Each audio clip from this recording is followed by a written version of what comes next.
Okay, our next property on the street now is 117 Kingsland Circle in South Brunswick. South Brunswick is a really, really nice town for anyone that's looking for good schools. There's blue ribbon there, so I know a lot of people seek those towns because of that purpose. So this one may be good as a flip or even as a rental. All right, so the information we were able to pull up on this, and excuse that this one was a typo.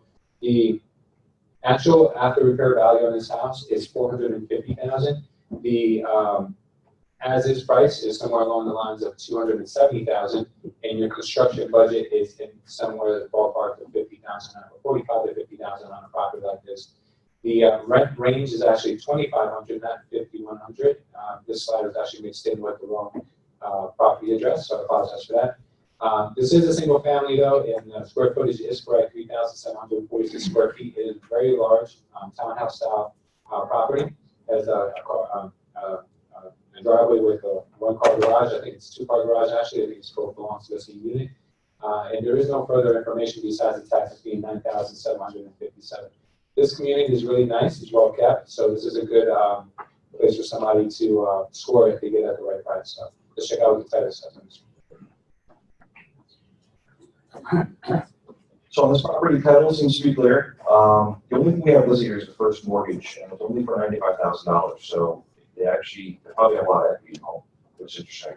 The LP was filed, in a good time frame. Other than that, check your taxes, because you could owe close to $10,000 in taxes on this property. This townhouse was in a well-maintained complex. The exterior was in excellent condition, and there was no visual signs of repairs needed. I'm pretty familiar with this area because I grew up in this area. I went to school here, grew up in this area. This is probably a pretty easy place to find comps on because a lot of properties in the development are pretty much the same. And I know a lot of people, when they get into purchasing properties, they're thinking to themselves, I don't want to bite off too much because I want to kind of dip my toe in the water and go forward. But a property like this, if you get it at the right value and you are qualified for funding or have a private investor or have access to capital, this is a great opportunity for you because we can assume that whomever purchased this property prior probably was on the relatively higher end of the economic scale, or at least they thought they were until they couldn't afford to pay for their house anymore. But that being said, you kind of know what's going to be inside. You know it's not going to be missing wires. You know the refrigerator's going to be there. So you sort of look at it, you say to yourself, my costs here, this is a bigger property, and it looks like a bigger deal than I maybe want to get into. It might not be as difficult as the property you're spending $60,000 on to buy, $30,000 putting into rehab, selling for $150,000.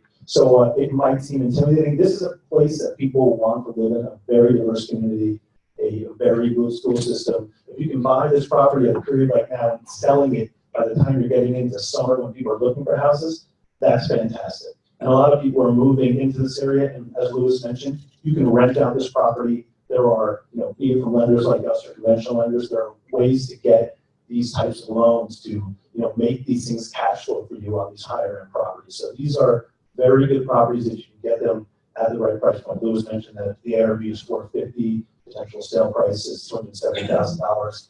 It could go lower, could go a bit higher, but either way, based on this development, it's probably going to be a relatively good opportunity if you can buy it at the right point. Because we all know in this business, you make money when? When you buy, exactly. Good tip.